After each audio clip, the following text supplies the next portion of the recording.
নমস্কার, your Ayurveda YouTube চ্যানেলে আপনাদের সবাইকে স্বাগত জানাই। মূলত কোন বিষয় নিয়ে আলোচনা করব সেটা আপনারা থাম্বনেল দেখে নিশ্চয়ই বুঝতে পেরেছেন। তো আজকে আমাদের আলোচ্য বিষয় হচ্ছে স্বপ্নদোষ বা নাইট ফলস, যেই বিষয়টা ইয়াং জেনারেশনের কাছে খুবই একটা বিরক্তিকর বা খুবই একটা কমন বিষয় হয়ে দাঁড়িয়েছে। এখনকার দিনে বেশিরভাগ ছেলেদেরই বা বেশিরভাগ যুবকেরই এই ধরনের সমস্যা ফেস করতে দেখা যায়। তবে প্রথমেই বলে রাখা ভালো, স্বপ্নদোষ বা নাইট ফলস এটা একটি খুবই সাধারণ বিষয়। এইটা নিয়ে ভয় পাওয়ার কোনো কারণ নেই। সাধারণত গ্রোথ হরমোনের জন্যই এই ধরনের বা এই নাইট ফলস বা এই স্বপ্নদোষ হয়ে থাকে। এই ক্ষেত্রে 13 থেকে 19 বছর বা 22 বছর ছেলেদের বা যুবকদের এই ধরনের সমস্যা বেশি ফেস করতে দেখা যায়। তো প্রথমেই বলে রাখা ভালো যে এই ধরনের ফেসে বেশিরভাগ ক্ষেত্রে ইয়াং জেনারেশন খুবই একটা ডিপ্রেশনের মধ্যে চলে যায় বা একটা মানসিক চিন্তার মধ্যে সবসময় মগ্ন থাকে, ডুবে থাকে। তো আজকে এই ভিডিওতে সম্পূর্ণ বিষয় নিয়ে আলোচনা করব। আসলে স্বপ্নদোষ কেন হয় বা স্বপ্নদোষ মাসে কতবার হওয়া উচিত এবং এর থেকে মুক্তি পাওয়ার কী উপায় আছে, সম্পূর্ণ আলোচনা করব। তো ভিডিওর প্রথম থেকে একদম শেষ অবধি আশা করি থাকবেন। তো চলুন ভিডিও স্টার্ট করা যাক।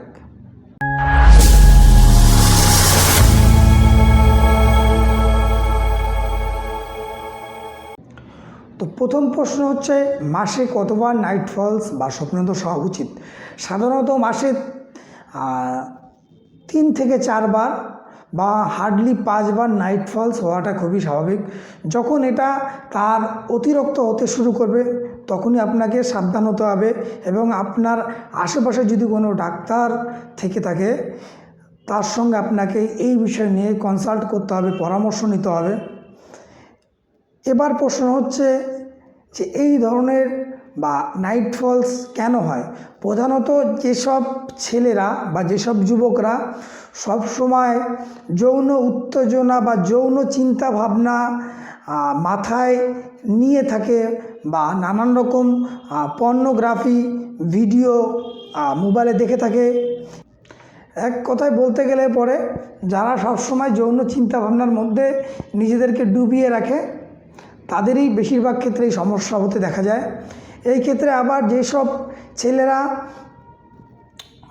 হরমোন জাতীয় বা টেস্টোস্টেরন জাতীয় খাবার বা মেডিসিন খেয়ে থাকেন তাদের ক্ষেত্রেও এই নাইট ফলস বা স্বপ্নদোষের পরিমাণ বহুগুণে বেড়ে যায়। তবে যাই হোক, ভয় পাওয়ার কোনো কারণ নেই। খুব সাধারণ ট্রিটমেন্টের মাধ্যমে আপনি আপনার এই নাইট ফলস বা স্বপ্নদোষের সমস্যা থেকে নিজেকে পুরোভাবে বা চিরতরে ঠিক করতে সক্ষম হবেন। তো যেই মেডিসিন বা যেই ওষুধ নিয়ে আলোচনা করব, এইগুলো আপনি আপনার আশেপাশে যদি কোনো জড়িবুটির দোকান থাকে সেই দোকান থেকে আপনি সংগ্রহ করতে পারবেন। তো প্রথমেই আপনাদের যেই জিনিসটা নিতে হবে তা হচ্ছে ধনে। হ্যাঁ, ঠিক শুনেছেন, যেই ধনে আমরা বাড়ির রান্নাঘরে ব্যবহার করে থাকি সেই ধনে আপনাকে নিতে হবে 50 গ্রাম মতন। 50 গ্রাম ধনে নিয়ে সেটাকে খুব ভালো মতন আপনাকে কোনো হামলদিস্তা বা মিক্সচার মেশিনের দ্বারা গুঁড়ো করে একটি আলাদা পাত্রে রেখে দিতে হবে। এবং পরবর্তী যেই মেডিসিনটা আপনাদের নিতে হবে বা যে জড়িবুটি আপনাদের নিতে হবে সেইটা হচ্ছে কুলফা। কুলফাও আপনি 50 গ্রাম মতন নিয়ে ধনের মতন গুঁড়ো করে একটি জারের মধ্যে রেখে দেবেন।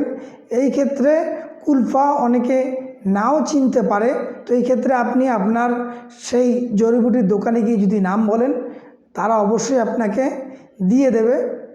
3 নম্বর আপনাকে যেটা নিতে হবে সেটা হচ্ছে ঈশা ফুলের ভুসি।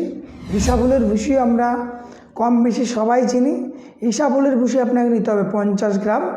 এবং লাস্ট 4 নম্বর আপনাকে যেটা নিতে হবে তা হচ্ছে দেশি মিশ্রি।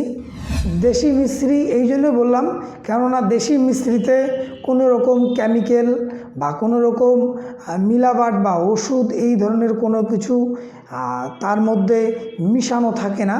সেই ক্ষেত্রে এইটা টোটালি ন্যাচারাল হয়। তো এই ক্ষেত্রে আপনি চেষ্টা করবেন দেশি মিশ্রি সংগ্রহ করার জন্য। দেশি মিশ্রি আপনাকে নিতে হবে 100 গ্রাম মতন। এবার এই 4টে উপকরণকে একসঙ্গে একই সাথে মিশিয়ে আপনাকে একটি জারের মধ্যে রেখে দিতে হবে।